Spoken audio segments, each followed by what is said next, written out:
So Joanne, Jose, congratulations. The 2017 James Beard Foundation Leadership Award.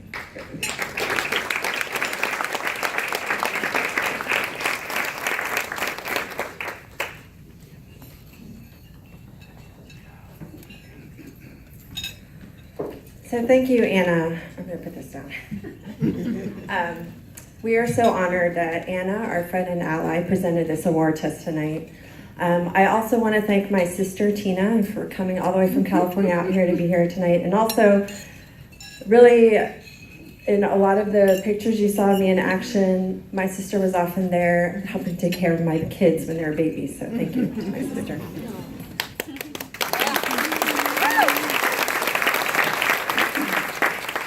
We're obviously very grateful to receive this award, and we want to thank the James Beard Foundation. Since the Alliance was formed, we've worked very hard to ensure that workers, and especially food workers, were part of the discourse around food in spaces just like this.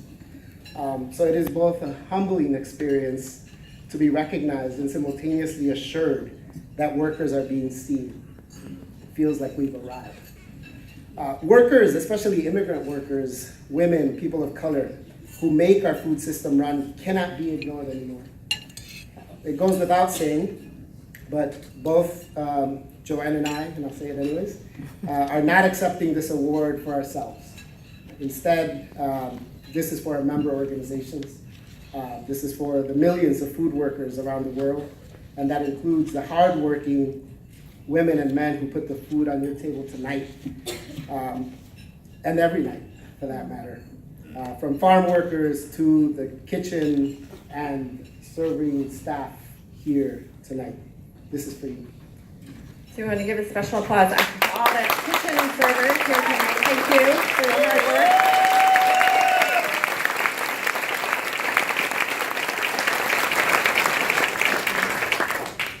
We also especially want to recognize Elias Rojas, who is our special guest here tonight. Elias worked at Tomcat Bakery. Yeah.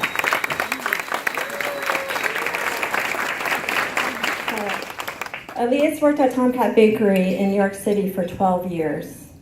He supports his family back in Guatemala as well as siblings in the U.S. Earlier this year, he was unjustly fired by Tomcat Bakery, and soon after, his mom passed away. And sadly, he was not able to go back to Guatemala for her funeral. So Elias took the brave step. He decided to organize with his coworkers for a fair and dignified severance pay, to challenge Tomcat to adopt policies protecting immigrant workers still in the factory, and to inspire other immigrant workers around the country to organize. It's because of workers like Elias that the Food Chain Workers Alliance was formed in 2009. And since then, we are proud that we have accomplished so much. Our members, including brand workers, of which Elias is a member, have won and continue to fight today to improve wages and working conditions in the food system. At the beginning of this month, Migrant Justice in Vermont signed a game-changing agreement with Ben & Jerry's that's modeled after one of our founding members, Coalition of Immokalee Workers Fair Food Program. This agreement will transform the dairy industry in that state. In September, Familias Unidas por la Justicia, a small but mighty union, independent farm workers in Washington State. You saw some of their pictures actually up in the slideshow. They signed their first contract with an increased pay, guaranteeing the workers a minimum wage of $15 an hour and bringing dignity to all the workers at Sakuma Brothers Dairy Farms. And as a result of a multi-year boycott on Driscoll products. And apart from what our members have done, we have demonstrated that when acting collectively, we win bigger things.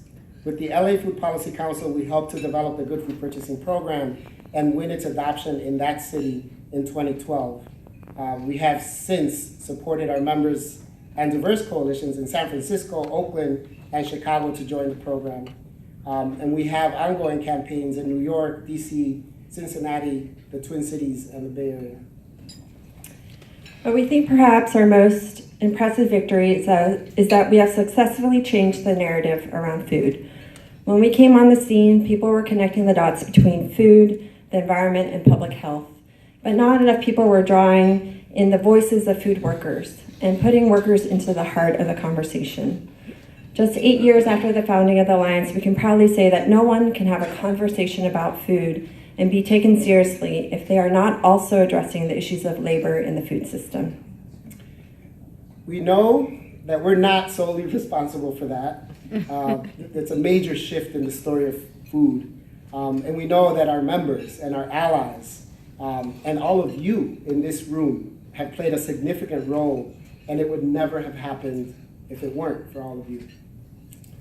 Thank you.